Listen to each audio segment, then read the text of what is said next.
Dicen que la curiosidad es el aspecto emocional que engendra la exploración, la investigación y el aprendizaje. Pero todo se complica cuando los interrogantes se trasladan al futuro. Ahora se están abriendo nuevos horizontes y se anuncian cambios enormes. Todos somos conscientes de que estamos diciendo adiós a un mundo y que otro se está fraguando a gran velocidad. Si pudiéramos desplazar un enviado especial a ese futuro, ¿con qué nos encontraríamos? Por eso, con mi penúltima energía profesional, me propongo viajar a esa frontera para conocer y escuchar a quienes están diseñando el nuevo tiempo. Voy a dejar al descubierto mi bendita curiosidad para intentar desentrañar esa gran incógnita. ¿Cómo será el mundo cuando ya no esté?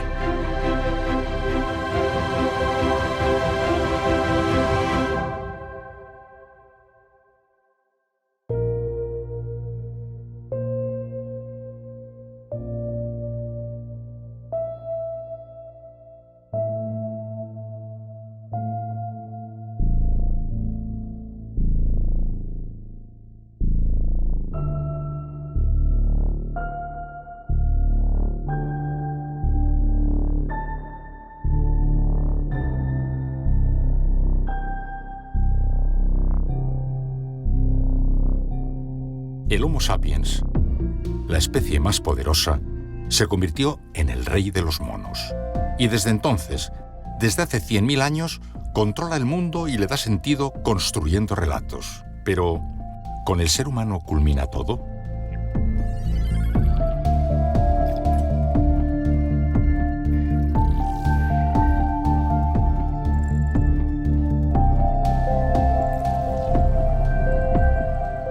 ¿Seremos reemplazados por algo? ¿Por una entidad? ¿Por un ser superior? ¿Por una versión mejorada de nosotros mismos? Según el historiador israelí Yuval Harari, la mayor revolución biológica de la historia está por venir.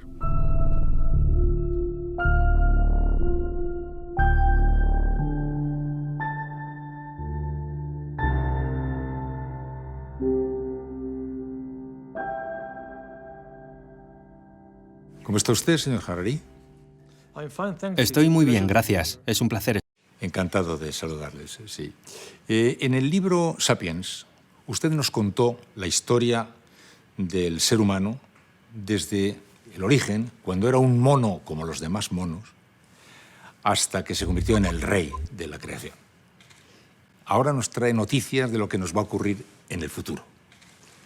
Es algo diferente. Antes nos contaba como historiador lo ocurrido y ahora, en cierto sentido, hace como historiador una cierta previsión o profecía o vaticinio. ¿Cómo debemos entender el historiador haciendo vaticinios? En realidad no pretendo predecir el futuro, sino más bien enumerar las distintas posibilidades que afrontamos. No creo que nadie sea capaz de predecir lo que va a ocurrir en 25 o 50 años. Además, no tendría sentido que el futuro estuviera determinado. La idea es que si uno puede esbozar distintas posibilidades, entonces se puede hacer algo para evitar que ocurran las peores y fomentar las mejores. Ese será el asunto que nos vaya a ocupar hoy, básicamente, esto que nos va usted contar. Pero quisiéramos recordar brevemente lo que nos contó en Sapiens, el viaje del ser humano desde el origen hasta hoy, apoyado en 3 o 4 grandes revoluciones. ¿Cómo resumiría, en principio, ese viaje? ¿Cómo construyó el ser humano ese proceso que le permitió pasar de ser un mono más a ser el rey de la creación? Bueno, opino que el punto clave de los seres humanos, en comparación con los chimpancés, lobos o elefantes, es nuestra capacidad para cooperar en grandes números. Mientras que los chimpancés cooperan más o menos en docenas, Los humanos podemos cooperar entre millones y billones de nosotros. Todos nuestros grandes logros, como la llegada a la Luna o la división del átomo, están basados en las cooperaciones a gran escala. Y la cooperación, a su vez, está basada en nuestra imaginación y en nuestra capacidad de crear y creer en lo ficticio. Porque toda cooperación a gran escala entre humanos se basa en nuestra creencia en historias de ficción. El ejemplo más claro se ve en la religión, cuando millones de personas se reúnen para construir una catedral, o una mezquita, o luchar por una causa como los yihadistas, porque todos ellos creen en una historia ficticia que hemos creado nosotros. Esto solo ocurre con nosotros. Nunca podrás convencer a un chimpancé para que luche en una guerra o incluso que te dé un plátano, prometiéndole que cuando muera irá al cielo de los chimpancés y recibirá montones de plátanos por sus buenas acciones en la tierra. Ningún chimpancé se creerá eso jamás, pero los humanos sí. Y esto es clave, no solo para la cooperación en religión, sino también en política, economía. Incluso el sistema económico moderno está basado en ficciones. Las empresas, Google, Toyota o McDonald's, todos son pura ficción. Son lo que se conoce como ficción legal. Probablemente, el dinero sea la ficción con más éxito jamás creada por el hombre. Si coges un billete de $1 o de €1, no tiene ningún valor objetivo. No se puede beber ni comer. Pero aquí llega la más grande historia jamás contada. Los banqueros y los ministros de finanzas nos cuentan una historia de ficción. Mire, ¿ve este pedazo de papel verde? Vale para 10 plátanos. Si yo me creo esta historia, usted se cree esta historia y todos nos la creemos, funciona. Puedo llevar este pedazo de papel a un supermercado, dárselo a un desconocido, a quien nunca he visto antes, y a cambio recibir plátanos que puedo comer. Es justamente lo que está usted diciendo lo que más me fascinó a mí de Sapiens. Porque además de la importancia de la fabricación de herramientas, la importancia de sus trabajos con las manos, etc., le concede una importancia extraordinaria, como acabo otra vez de demostrar, a la capacidad del ser humano para construir mitos. Me pareció un hallazgo extraordinario. Como acaba de decir ahora, el descubrimiento de que son mitos, ficciones, un pequeño engaño que compartimos todos, y usted le concede a eso un carácter trascendental en la evolución del hombre, desde el mono hasta el rey de la creación. Es lo que esperaba que pasara y acaba de pasar. Es decisivo. Tan decisivo como las máquinas herramientas, la revolución agrícola, etcétera, ¿verdad? Sí, es incluso más crucial, porque las herramientas y la agricultura no bastan para construir una ciudad o un reino.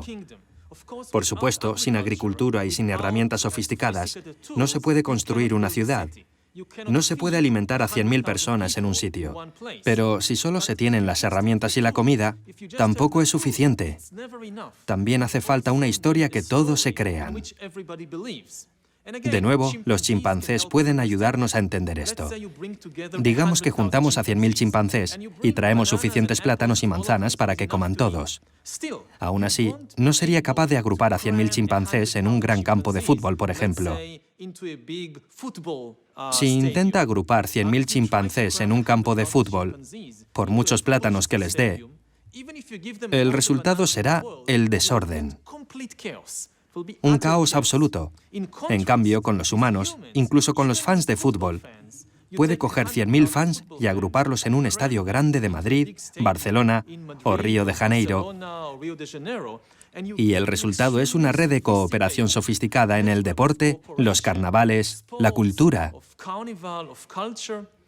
Y esto es porque todos comparten una historia incuestionable en la que creen. Historias que nosotros hemos inventado.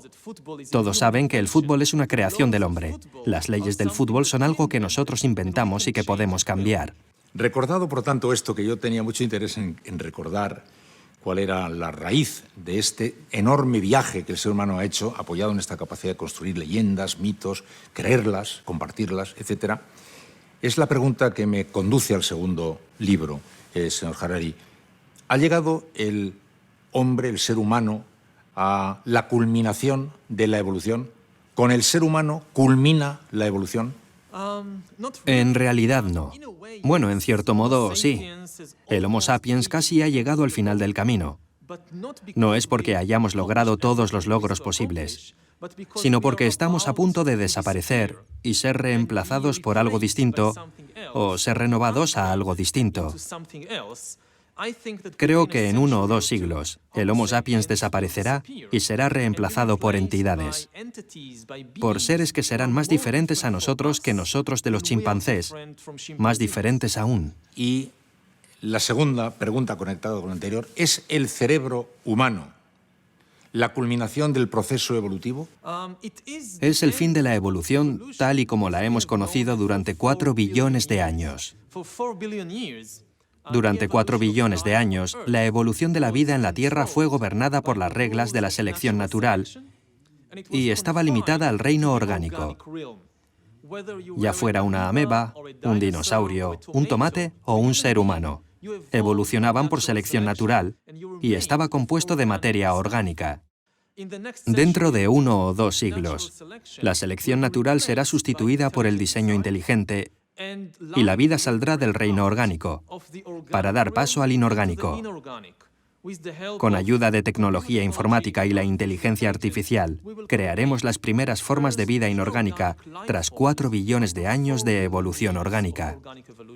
Diríamos entonces, señor Harari, que estamos ahora en una frontera en la historia del ser humano, a punto de despedir al Homo sapiens, a punto de inaugurar otra cosa. ¿Estamos en un momento frontera, señor Harari? Sí, eso pienso. Pero, obviamente, cada generación cree que algo grande va a ocurrir en su época. Pero creo que ahora es más real que nunca.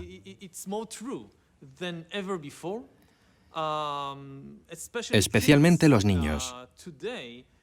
En su vida, probablemente serán testigos no solo de la mayor revolución de la historia, sino de la mayor revolución biológica desde el comienzo de la vida.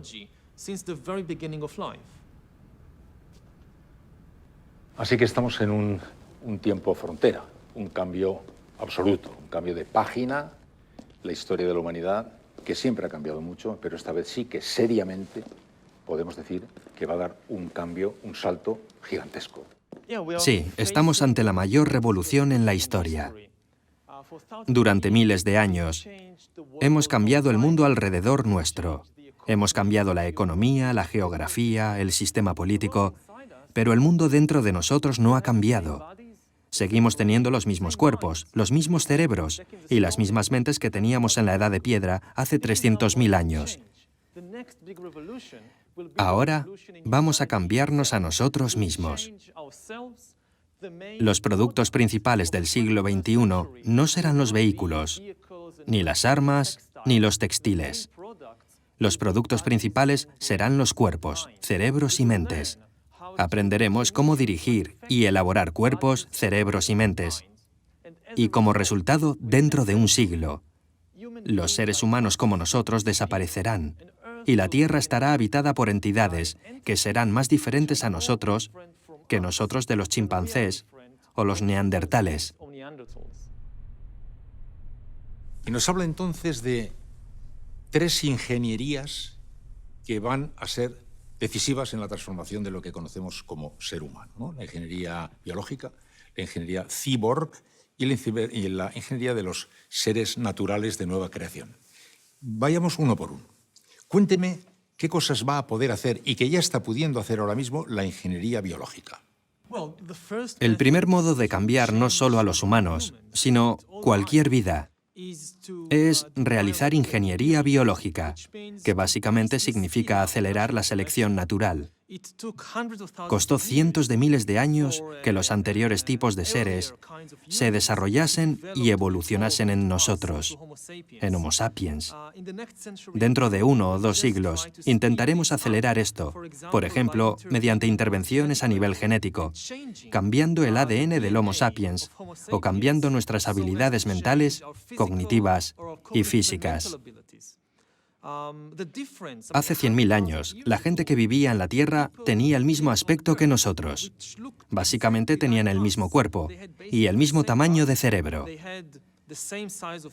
Aún así, todavía eran simios insignificantes, sin apenas impacto en el mundo. Más tarde, tras algunos cambios en el ADN, que provocaron relativamente pequeños cambios en la estructura interna del cerebro, fuimos creados nosotros, los dueños del mundo. La idea es que podemos hacer cambios parecidos intencionadamente. Cambios en nuestro ADN o cambiar cosas a nivel hormonal. Y, de esta manera, darnos habilidades nuevas o mejores, tanto físicas como mentales. Bueno, ahora mismo ya se está pudiendo ya reescribir el código genético del ser humano. Hace unos días hemos sabido que ya un profesor japonés ha recibido un premio por esto. Hace poco unos especialistas españoles nos hablaban de esto. Esto ya hoy ya es teóricamente posible y esto va a evolucionar. Reescribir nuestro código genético. Esta es una de las cosas que van a darse, ¿verdad? Sí, de hecho, esto se está haciendo a un nivel mucho más sorprendente en animales, porque tenemos menos cohibiciones éticas y políticas. Por ejemplo, ya sabemos cómo sacar el gen de una medusa verde fluorescente, implantarlo en el ADN de un conejo o un mono y que el mono empiece a tener un brillo de color verde. No hay dificultades técnicas para hacer exactamente lo mismo en los humanos. También tendríamos esa luz verde. No se ha hecho por razones éticas y políticas, pero técnicamente es posible. De manera similar, con los ratones, hemos realizado intervenciones a nivel genético, que nos han permitido cambiar las habilidades y la personalidad de los ratones para crear, por ejemplo, genios, ratones mucho más astutos que los ordinarios. ¿Y cómo puedo medir la inteligencia de un ratón? Le propongo solucionar un laberinto. Y estos ratones geniales pueden resolver laberintos que los ordinarios no pueden. De manera parecida, podemos usar la ingeniería genética para crear ratones muy valientes, de manera que cuando vean a un gato salten encima en lugar de escapar. Ahora bien, el genoma humano no es mucho más complejo que el del ratón. En teoría, se podría comenzar a hacer lo mismo con los humanos, incluso hoy en día. Pero como ya mencioné, no se está haciendo, lo cual es algo bueno, por motivos éticos y políticos. Lo que hacemos con los ratones todavía no lo hacemos con los humanos. Pero en todo caso ya está claro que tenemos ahora mismo, en el capítulo este de la ingeniería biológica, novedades de gran importancia que van a alterar este Homo sapiens que hemos conocido hasta el momento. Luego está la ingeniería robótica. Dice usted la ingeniería que está ya en este momento mostrándonos muchas cosas, muy el cyborg, ¿no? El cyborg. Gente que pueda fabricar, podemos tener ojos distintos, podemos tener manos diferentes. Todo esto nos puede llevar muy lejos. Habla usted incluso también, creo que nos dijo Negroponte en MIT, en Boston, algo parecido también, la posibilidad de nanorobots circulando por el interior del flujo sanguíneo para distintas cosas, ¿no? Creo que la idea clave es acceder al cerebro desde dentro y no desde fuera. Esa es la clave. Y le di ese giro. Obviamente, una pastilla que se traga viaja por el flujo sanguíneo y los pequeños robots llegan a tu cerebro. Sí, la idea de crear cyborgs.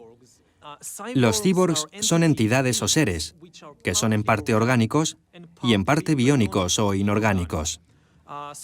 Una de las posibilidades es, por ejemplo, cuando una persona es ciega y se sustituye el ojo orgánico por un ojo biónico, o si alguien pierde la mano. Esto ya se ha hecho. Existen personas que han perdido su mano y tienen manos biónicas que son diferentes a todo lo que jamás se ha creado en la historia, porque estas manos se pueden controlar simplemente con la mente. Cuando quiero levantar la mano, solo pienso y mi mano se levanta. Así que ahora tenemos manos biónicas que pueden estar conectadas directamente con el cerebro, de manera que cuando el paciente quiere levantar la mano, piensan en ello. El ordenador reacciona a las señales que vienen del cerebro y la mano se levanta. Ahora bien, por el momento, estas manos biónicas son todavía un reemplazo muy pobre de nuestras manos orgánicas. Son mucho peores. Así que no es aconsejable que alguien se corte las manos y las sustituya por manos biónicas. Son peores. Sin embargo, mientras las manos orgánicas han tardado cientos de miles de años en evolucionar, las manos biónicas se están actualizando cada 2 o 3 años. Por lo tanto, puede actualizar manos biónicas de la misma manera que lo hace con su móvil. Y potencialmente, la mano biónica puede ser mucho más fuerte que la orgánica.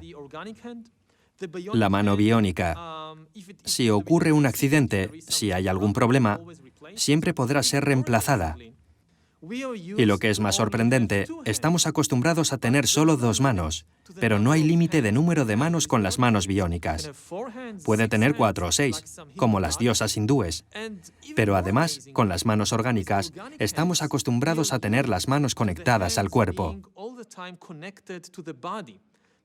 Mi mano tiene que estar unida al cuerpo para que yo haga algo, como lavar los platos. Pero con las manos biónicas, al estar controladas por un ordenador, no hay razón para que la mano esté directamente conectada al cuerpo. Yo puedo estar aquí sentado y puedo tener un par de manos en otra habitación, en otra ciudad o en otro continente, y sentarme aquí a lavar los platos a la vez que lo hago en Israel. La NASA está interesada en esto. Pretenden tener astronautas que estén en la Tierra y que sus cuerpos biónicos estén en Marte. Es mucho más fácil transportar un cuerpo biónico a Marte que transportar uno orgánico. Otra idea que usted mencionó es el hecho de no solo tener órganos biónicos grandes, sino tener millones de nanorobots que estén dentro de nuestro cuerpo, en nuestro flujo sanguíneo, diagnosticando enfermedades, luchando contra gérmenes, atacando células cancerígenas en caso de encontrarlas, de manera que tendría básicamente un segundo sistema inmunológico. Un sistema inmunológico biónico, además de su sistema inmunológico orgánico normal. Y esto hasta el momento, la ingeniería biológica o la ingeniería, en fin, que está ahora comentando usted ahora, cyborg, estaría más o menos dentro del ámbito de lo normal o de lo entendible por la razón. Pero habla usted luego de la ingeniería de los seres que pueden construirse redes neuronales sustituidas por programas informáticos, por ejemplo.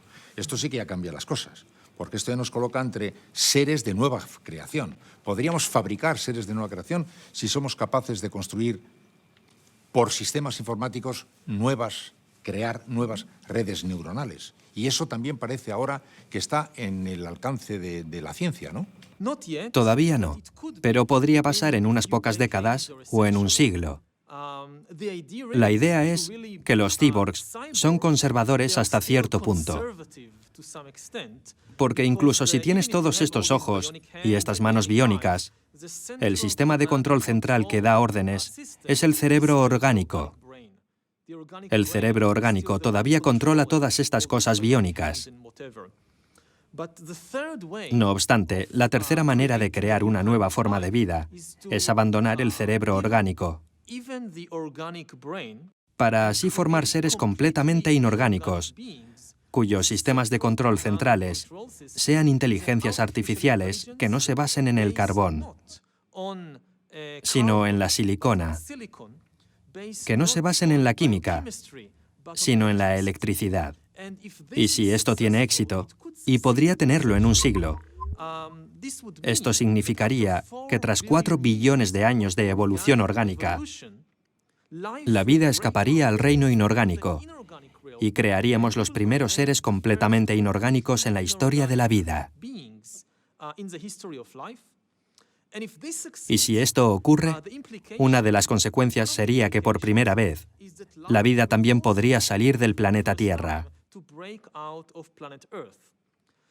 Hasta ahora, durante 4 billones de años, ninguna forma de vida ha conseguido escapar del planeta y colonizar otros planetas, ni siquiera los humanos, porque es demasiado difícil mantener vida orgánica en el espacio exterior o en otro planeta.